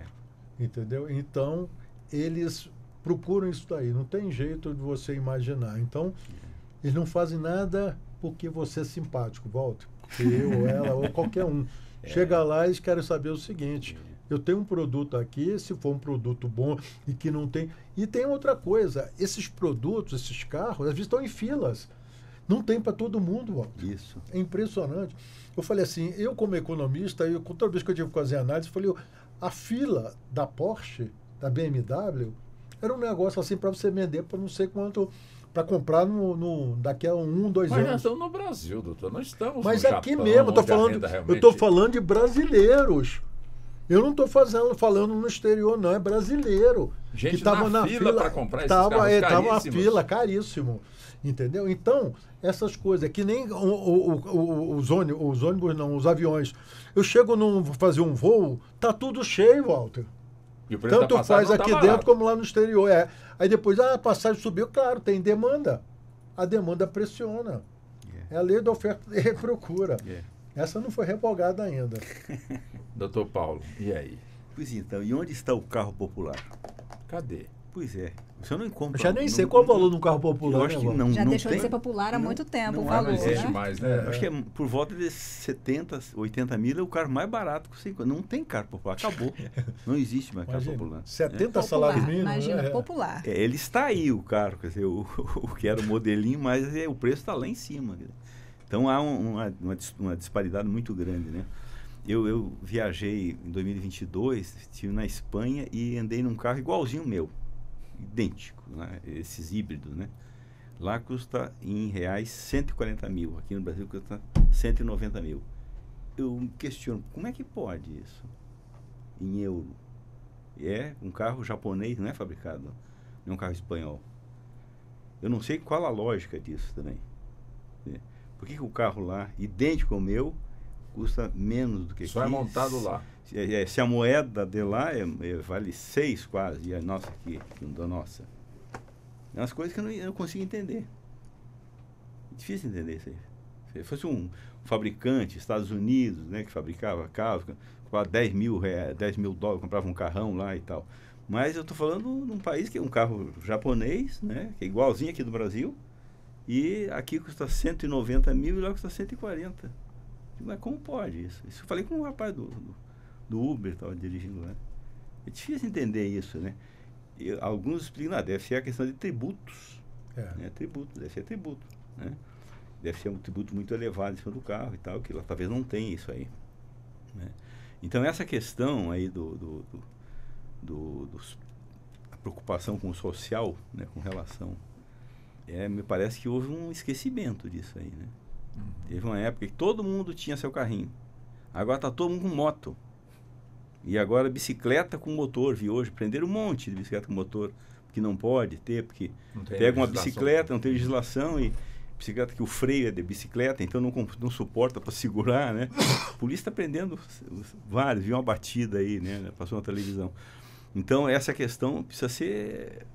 relembrar isso aí, tem que ter algum programa para isso. Eu me lembro que teve um presidente na época que trouxe o Fusca de novo, né? Não sei se foi um algum acerto aqui, mas houve uma tentativa de fazer isso, do carro popular, né? O carro popular. Se a pessoa que vai trabalhar no Uber agora, como é que você vai trabalhar no Uber? Vai comprar um carro de 100 mil? É um investimento muito grande para você trabalhar, né? É difícil. Né? Você vai trabalhar de empregado de alguém, né? Já ganha pouco e menos ainda, né? Para ele, né? Então, a gente percebe claramente que há uma mudança. O Fusca você está falando do presidente Itamar Franco. Né? Foi Itamar Franco, foi isso mesmo. Trouxe o Fusca novamente, né? Até fiquei doido para comprar, porque o meu primeiro carro foi Fusca, né? Mas não deu para comprar na época. Né? Foi pouco. A tiragem foi pouco. Foi pouco, é verdade, né? Mas foi verdade isso aí. Mas então, sumiu, não tem mais, né? Então, essa não é uma preocupação grande, né? A gente não vive muito a nossa realidade. Parece que a nossa realidade é a realidade de uns poucos, né? Mas a grande massa, né? Está comprando moto agora, está comprando... E precisa, é um instrumento de trabalho. Só que tem morrido muita gente também. Muita moto, gente, né? Também, exatamente. Muitos pilotam sem ter nem habilitação. Sim, também, né? Custa R$800 uma habilitação. O meu porteiro comprou uma moto lá e depois acabou vendendo porque caiu e tal, mas não tinha dinheiro para pagar a carteira da moto. Você vê. Fica muito caro. Muito caro. Agora, doutora Simone, doutor Paulo falou uma palavra mágica, tributos. Ou seja, quer dizer, o imposto em si, geralmente a pessoa está realizando ali a sua compra, aí alguém pergunta, quer a nota fiscal, nota legal? Não quero isso não sei o quê. Outros eu quero para poder concorrer ali em alguma coisa. Quer dizer, a gente falando aqui do fabricante e do comprador, mas tem no meio ali, portanto, o cobrador de impostos.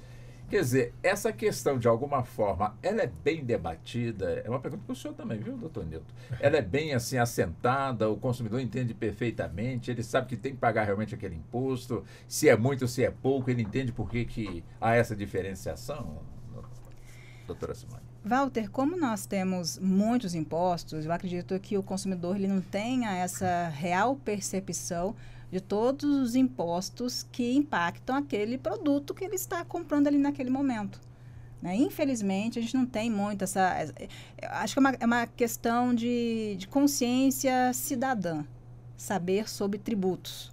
Né? Porque a partir do momento em que a gente sabe sobre tributos, a gente consegue cobrar, né, mais efetivamente do poder público. Então, tem ali o cidadão consciente de tributos e cobrando do poder público melhorias, tem ali o consumidor consciente de seus direitos, cobrando ali da empresa e também do poder público a melhoria da relação de consumo. Né? O que a gente tem, né, como base no Código de Defesa do Consumidor é o direito do consumidor ter acesso a essas informações. Né? Tanto é que no cupomzinho ali vem a determinação, né? Tem o valor do produto, tem o valor ali em relação aos tributos, justamente para a gente ir começando a ter essa percepção, né? E saber que o tributo é um desses elementos, né? E dependendo do tipo de produto, o tributo vai ter um impacto muito grande, porque nós temos faixas tributárias diferenciadas, dependendo se o produto é de primeira necessidade, é essencial para o nosso cotidiano, ou é um produto mais supérfluo. Então, são questões de política tributária também, né, que se relacionam a esse assunto. Quanto mais necessário é o produto para as pessoas, né, o que se espera, né, é que aquele produto tenha uma menor carga tributária. Quanto menos necessário, como, por exemplo, bebidas alcoólicas, tem uma tributação maior até para desestimular o consumo, né, bebidas alcoólicas, cigarros, né, justamente até como uma forma de desestímulo do consumo desses produtos. Então, assim, os tributos eles não são iguais para todos os produtos, né? Então, a partir do momento que a gente começa a ter a consciência em relação a isso, a gente também, enquanto consumidor, tem mais respaldo até para nos posicionarmos, né? Enquanto consumidor e enquanto cidadão, né? As duas coisas estão totalmente interligadas. Eu sempre defendo muito essa ideia, né, de consumo e cidadania, porque não dá para dissociar. Todos nós somos consumidores o tempo todo. E todos nós também somos cidadãos o tempo todo. E precisamos ser respeitados estando como cidadão e estando como consumidor.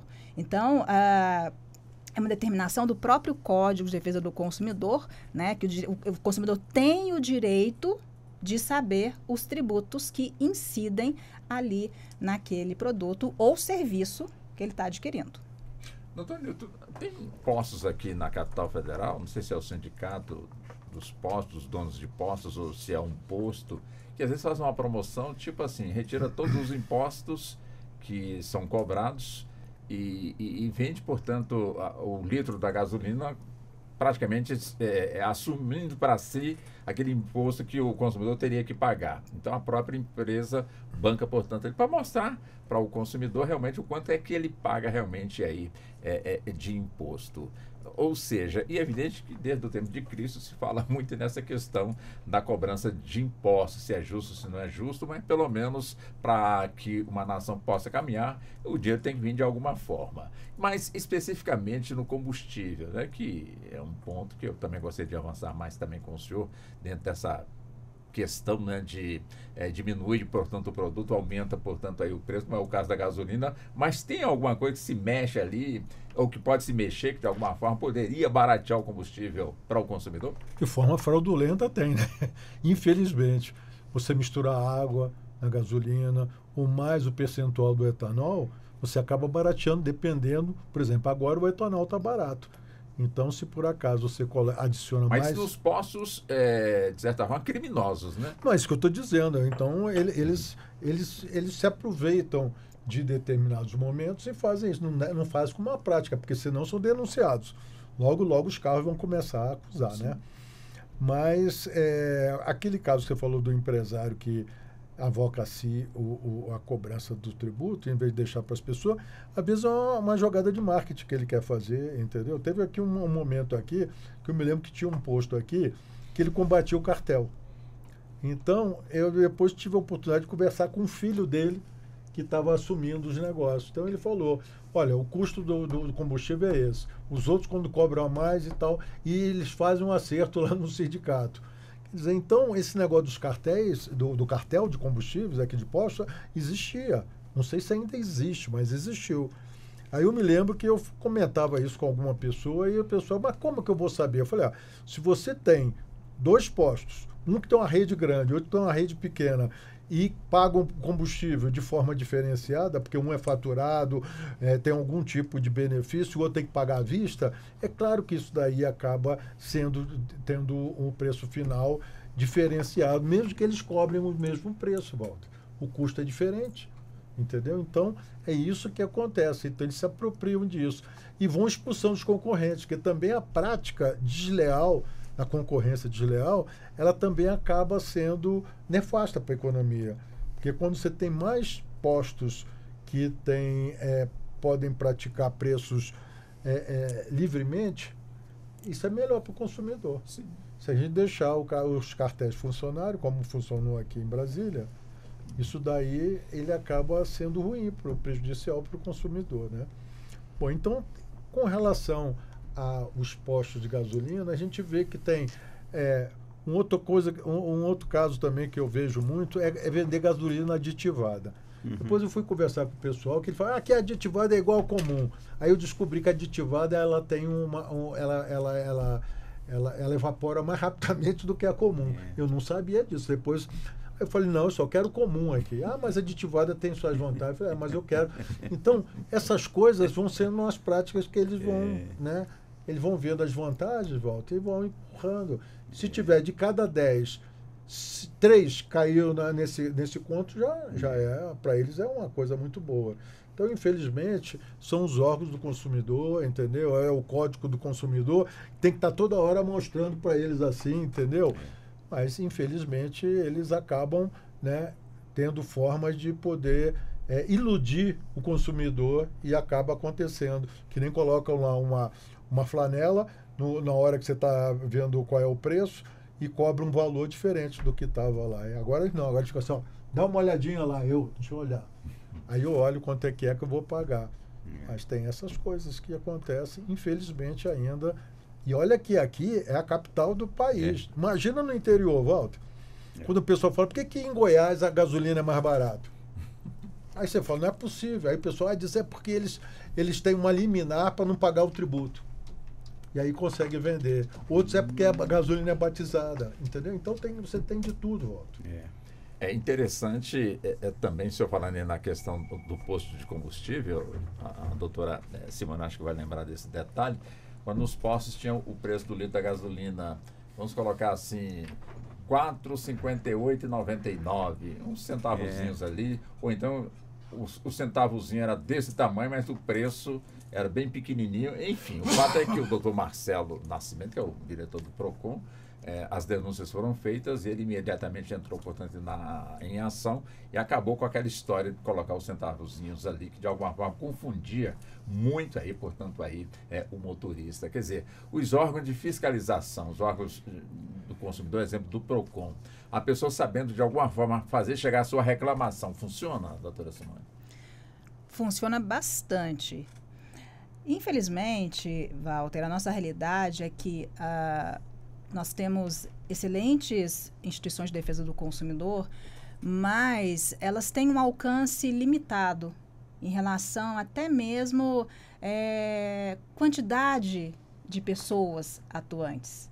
Nós temos aqui, né, a felicidade de ter PROCON DF, que é extremamente atuante. Você mencionou aí doutor Marcelo Nascimento, cujo trabalho eu admiro muito, né, enquanto consumidor e enquanto profissional que trabalha com essa temática e vivencia aí os desafios, né, porque não é fácil trabalhar com o direito do consumidor. O direito do consumidor está intimamente ligado a todos os setores da economia. Então, sempre vai ter, no momento ou outro, algum tipo de atrito, de conflito, né, porque são muitos os interesses econômicos envolvidos, né? Então, assim, saber até que medida, né, o poder público pode ir para também não se exceder e agir de forma a prejudicar, né, aquele preceito constitucional que nós falamos no começo, né, da livre iniciativa, é uma discussão que está sempre latente, mas fato é que o consumidor ele tem uma proximidade maior com o PROCON,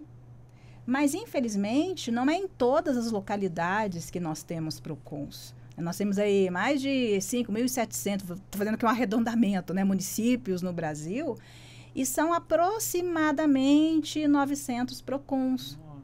Então, é uma desproporção muito grande. É por isso que eu disse, né, o PROCON ele não consegue alcançar tudo. E mesmo nas localidades que nós temos PROCONs, essa desproporção também fica visível, porque é uma instituição que, a meu ver, deveria ser fortalecida a cada dia, mas que nem sempre isso acontece.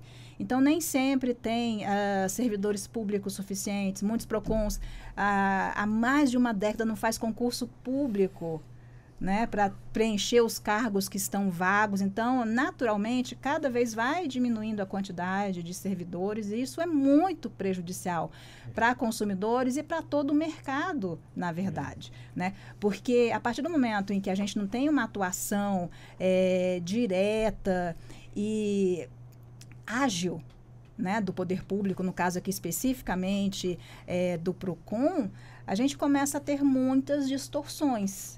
Tá? Então, nós temos localidades com PROCONs muito atuantes, aqui, Rio de Janeiro, São Paulo, alguns estados do Sul e do Nordeste também, mas, infelizmente, não é uma realidade difundida para todo o Brasil por causa dessas limitações, né? Só de ver a desproporção em relação ao número, você já percebe de cara que a gente tem uma quantidade enorme de cidades que nunca na vida teve um PROCON.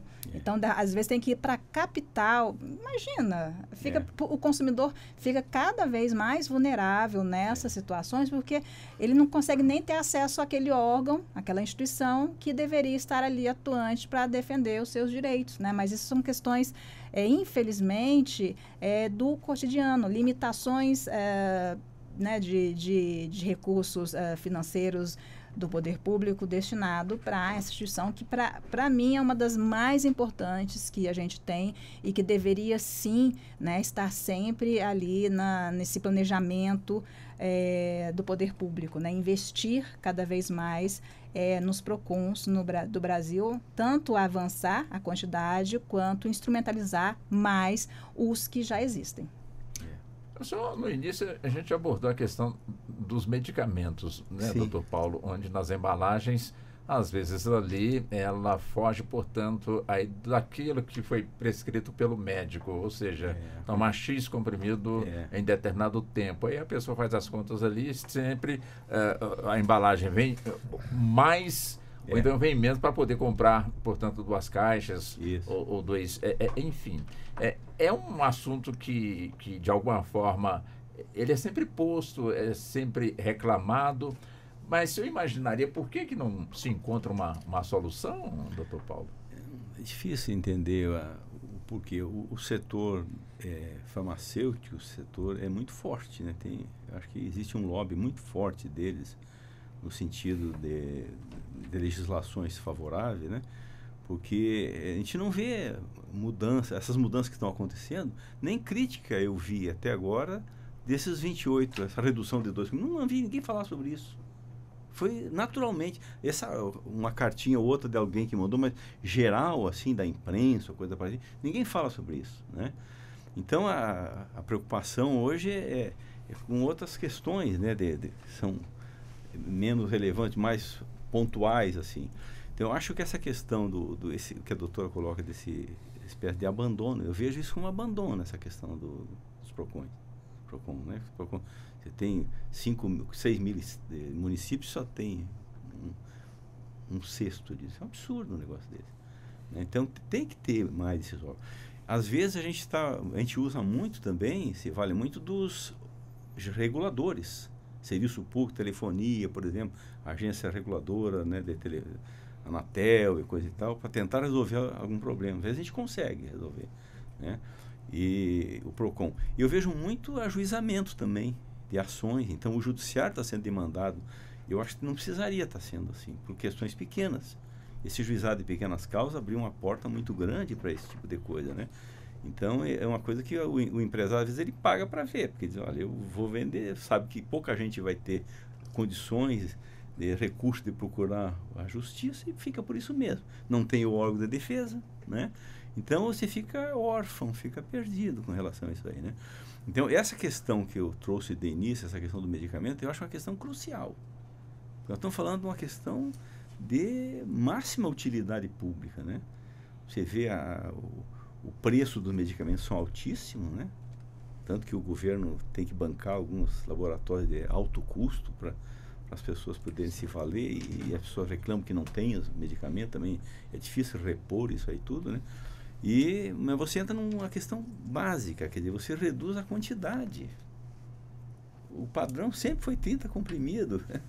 Você reduz para 28. De onde é que tirou esse número cabalístico? Porque não é 29 ou 27, é 28. Quer dizer, e todos seguiram isso aí. Quer dizer, isso mostra que tem um cartel aí, que tem um grupo de pessoas que estão conversando. Aquilo que foi falado do papel higiênico lá na frente, aquela hipótese do cartel, que era cartel, na verdade, mas que uma das empresas que era forte disse que não era e acabou que o CAD concordou com isso, né?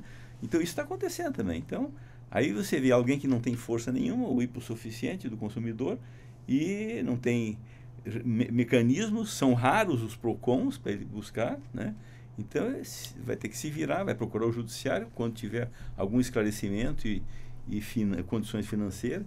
Então eu acho que é uma questão que não é legal isso. Então nós estamos descumprindo a Constituição. Isso é ilegal, além de imoral também, porque há princípios na Constituição, né, que estão claros. Dignidade da pessoa humana é uma coisa que tem que ser colocada em primeiro lugar, né? Então você vai fazer uma ponderação entre valores, aí acho que é um valor que prepondera muito nisso aí. O judiciário também, ele age muito assim, no sentido de priorizar essa reserva do possível que eles alegam, né, às vezes, para não dar o dinheiro, não dar o medicamento, se contrapõe essa questão da dignidade da pessoa humana, né? Então, eu acho que é preciso que seja repensado isso também. É preciso que seja visto. Isso reflete muita coisa. Você vê, as defensorias públicas, elas não têm a mesma estrutura do que as procuradorias. Porque a procuradoria defende o Estado e a defensoria defende as pessoas, o cidadão. Então, não tem muito interesse também em despender recursos, né? Então, a gente vê que é uma desproporção grande. E o consumidor é sempre aquele que está no final da linha, né? E cada vez com menos possibilidade de fazer frente a toda essa questão. Doutor Nilton, como nós já estamos caminhando, o relógio aqui não para, né? A bichinha anda, né?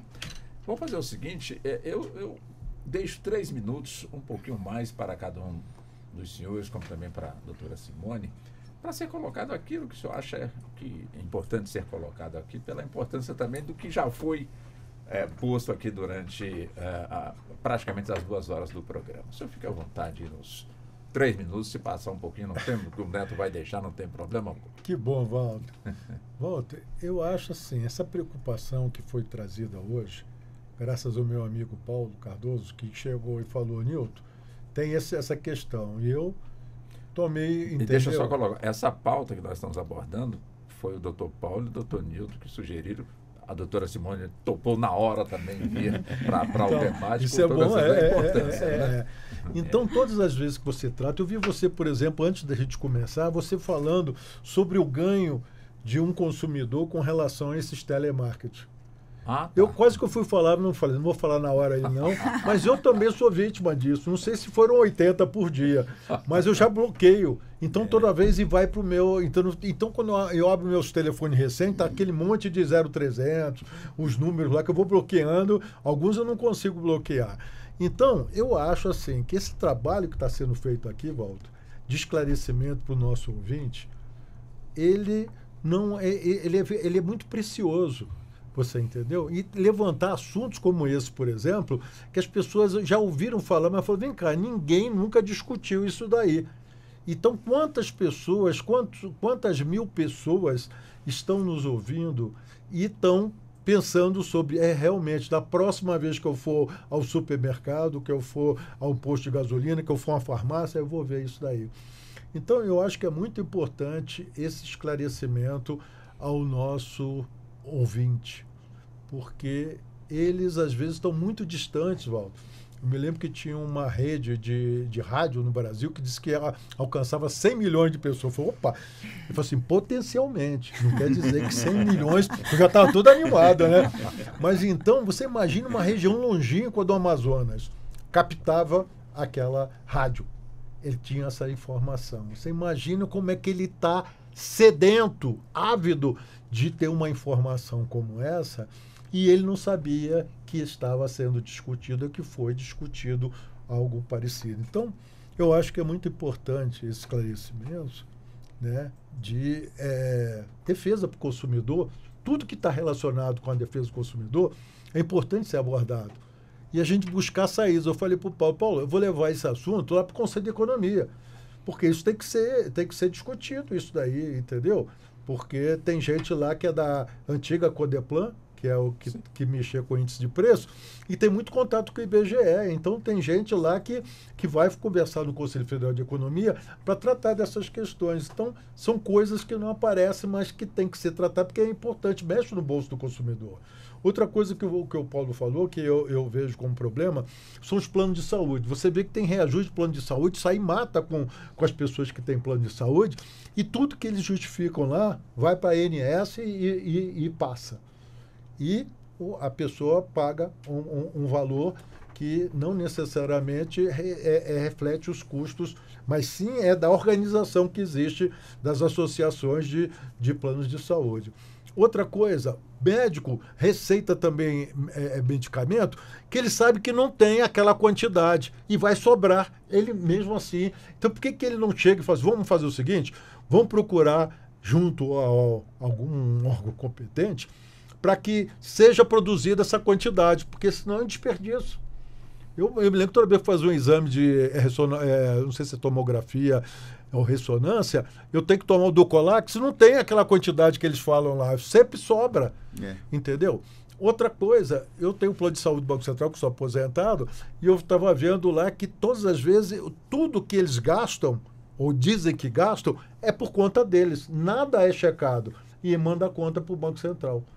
Então, muita coisa que eu já ouvi falar que pessoas da área médica, às vezes diz que você gastou um pacote de gás e não gastou nada daquilo, mas ele mete nisso. Então, quer dizer, isso tudo acaba fraudando o consumidor.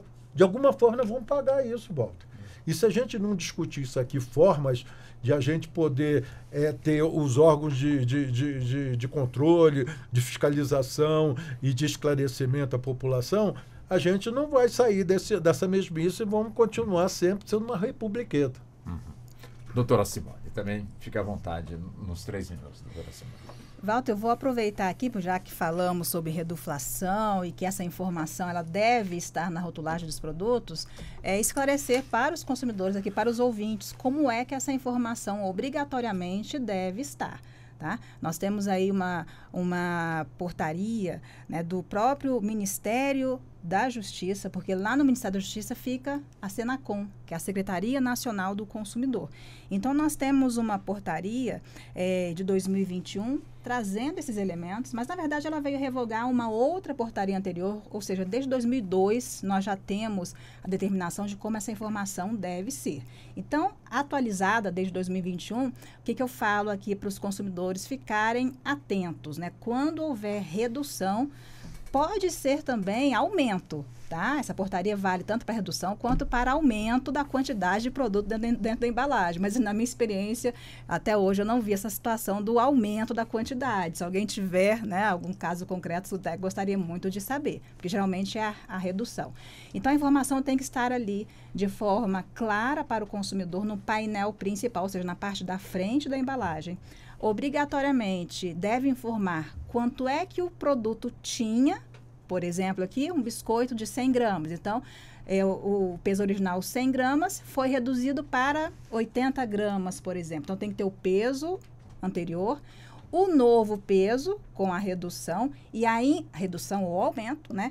E a indicação percentual, ou seja, redução de 20%, nesse exemplo aqui que eu dei, tá bom?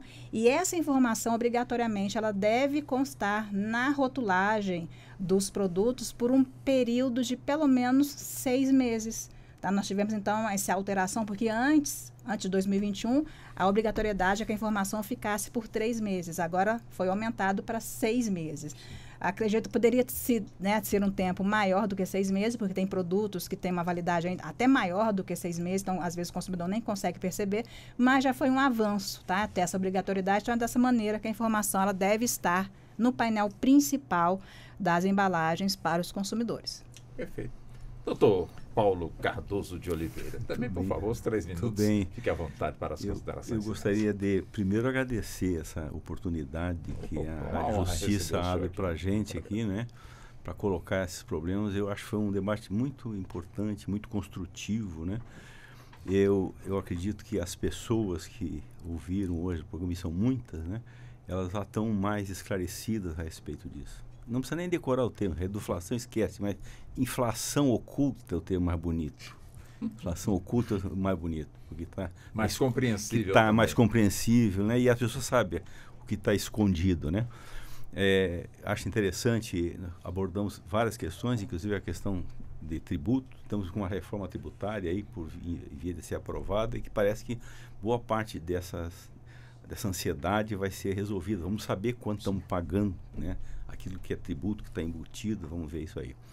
Eu gostaria já que estou no papel de consumidor aqui, de falar para os meus amigos, meus irmãos brasileiros, que procurem estar atentos quando forem fazer as compras, para não serem enganados por essas maquiagens que são colocadas. Que procurem os órgãos de defesa do consumidor.